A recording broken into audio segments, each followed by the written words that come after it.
D'abord, on n'a pas le choix que de travailler en réseau, ça c'est important. Mais la question à se lever, je dis, c'est de bonne guerre. C'est de prendre conscience et justement travailler dans l'éducation. Et l'éducation, c'est ce que je dis, il ne s'agit pas de se laisser submerger par toutes ces images. C'est fait à dessein. Toutes ces grosses chaînes qui essayent de nous gaver d'images, c'est fait à dessein. Georges Hardy, en 1917, qui est un penseur français, avait dit, préconisé, qu'il faut créer des écoles dans les colonies. Et son argument, pourquoi? Il faut créer des écoles où les esprits des jeunes Africains, des enfants africains, se forment à nos intentions, de telle manière que la colonisation puisse survivre jusqu'à nos petits-enfants. Donc c'est bien pensé.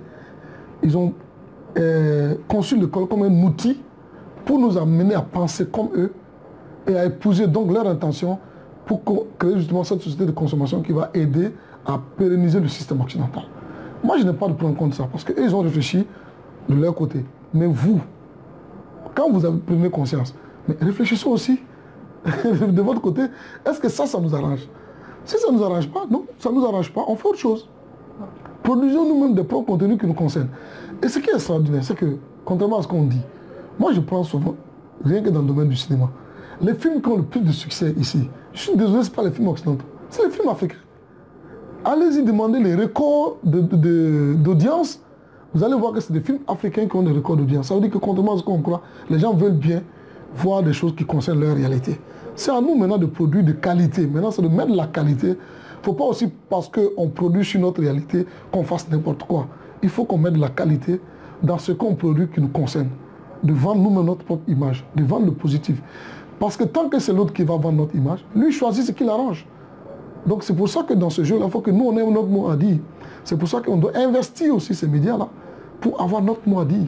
Ça, c'est important. Ça, c'est le premier point. Travailler en réseau, ça, c'est important. Et partir de nos réalités, de ce qu'on a de bien. Valoriser ce que nous, on a de bien pour servir d'exemple.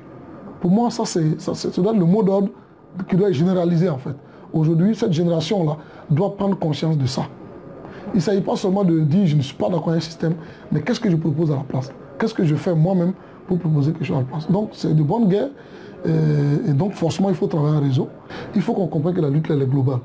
Ça ne sert à rien que le Burkina réussisse si à côté les gens ne sont pas prêts à avancer. Et il faut qu'on ait une vision panafricaniste. Aucun pays africain n'est viable seul. Si on ne travaille pas dans une vision panafricaniste, on n'a rien compris. Les États-Unis sont puissants aujourd'hui. Pourquoi? C'est un État fédéral.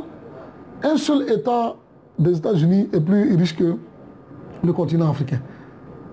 Comment ça doit nous interpeller? C'est parce que c'est un État fédéral. Mais comment vous pouvez discuter avec un État fédéral pendant que vous êtes morcelé, divisé? Non, aucun État africain plus seul n'est viable. Peut-être qu'on peut réaliser qu'on ne peut pas faire le fédéralisme à l'échelle du continent, mais on peut quand même faire de vrais regroupements régionaux. Peut-être dans un peu, mais il faut qu'on mène la réflexion, il faut que nous imposions ça en commençant nous-mêmes par notre propre comportement. Ça veut dire que nous, les jeunes, conscients, qui essayons de nous battre là, de travailler déjà ensemble. Et je pense que c'est une idée qui fait vraiment son chemin. Mais n'oubliez pas aussi que le même système là va aussi venir derrière essayer de récupérer ça pour mettre d'autres contenus. Donc on a intérêt à organiser nous-mêmes ces rencontres-là. Et mettre le contenu qu'on veut. Quelle Afrique on veut? La bonne question là, c'est quelle Afrique nous on veut? L'Afrique de demain là. Chaque jeune Africain a le devoir de se poser cette question là, de trouver la réponse et d'adopter un comportement en fonction de ça.